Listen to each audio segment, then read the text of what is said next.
Psalms 102. మరి ఈ రోజున కీర్తన చదవబడిన 102వ కీర్తనని మనం చూద్దాం. This chapter is the heartfelt cry of someone మరి ఎవరో దుఃఖముతో కన్నీటితో చేసిన ఒక కీర్తనగా ఉన్నది. who is overwhelmed by trouble and sorrow. మరి ఒక వ్యక్తి దుఃఖముతోను బాధతోను నిండి రాసిన ఒక కీర్తనగా ఉన్నది. A prayer of the afflicted when he faints and pours out his lament before the Lord. మరి ఎవరైతే మరి దుఃఖముతో నిండబడి తన హృదయాన్ని దేవుని వైపు ఆయన చూపిస్తున్నారు. It reminds us that even in our weakest moments, మరి ఈ యొక్క కీర్తన దేన్ని గుర్తిస్తున్నదంటే మరి మన బలహీనత సమయంలో కూడా when strength fades and hope seems distant, మరి మనము బలహీన పొంది మరి మనము నిరాశలో ఉన్నప్పుడు God remains steadfast and unchanging. దేవుడు ఆయన మారని దేవుడు, ఆయన నిత్యము మనతో ఉన్న దేవుడని ఈ యొక్క కీర్తనలో మనం చూడగలం. The psalmist's pain is real. మరి ఈ యొక్క కీర్తనకారుని యొక్క మరి ఆ యొక్క నొప్పి అనేది చాలా నిజమైనది. His days fade like smoke. మరి తన రోజులన్నీ కూడా పొగవలే ప్రతిరోజు కూడా గడిచిపోతున్నవి. His heart is with hurt. మరి తన హృదయం కూడా కృంగిపోయిన పరిస్థితుల్లో ఉన్నది.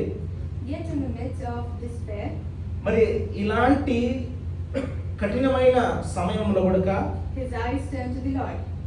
మరి ఆయన కన్నులు దేవుని వైపు చూడడానికి మరి ఆ యొక్క సమయంలో తన కన్నులను దేవుని వైపు చూశాడు. As in Psalms 102 verses 12.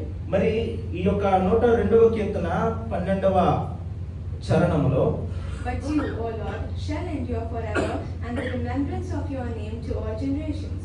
యెహోవా నీవు నిత్యము సింహాసన సీనుడవు, నీ నామ స్మరణ తరతరములుండును. This shift is powerful.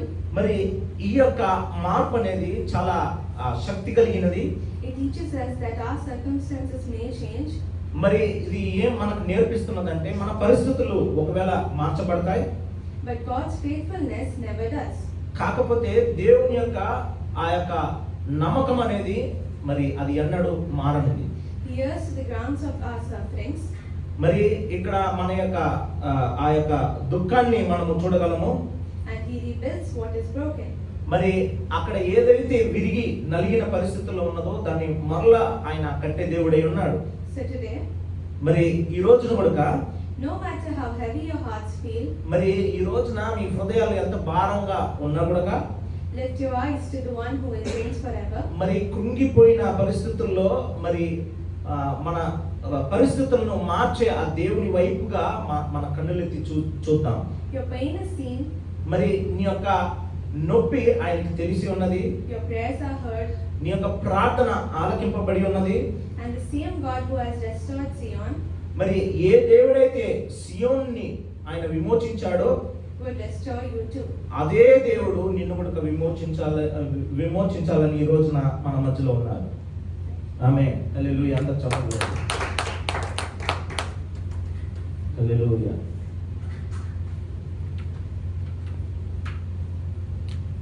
మరి కృంగిన వారిని, నలిగి ఉన్న వారిని ఆ పరిస్థితుల్లో మనం ఉన్నట్లయితే ఆయన వైపు ఎలాగైతే కీర్తనకారుడు చూశాడో అదేలాగా మనం కూడా ఆ విరిగి నలిగిన సమయంలో ఆయన వైపు చూసినట్లయితే మనకి సహాయాన్ని అందించే దేవుడై ఉన్నాడు. హల్లెలూయా. హల్లెలూయా. మరి ఇప్పుడు కూడా మనం కొన్ని కార్యాల కొరకు ప్రార్థన చేద్దాం. మరి ప్రాముఖ్యంగా మన దేశం కొరకు మనము ప్రార్థన చేయాలి.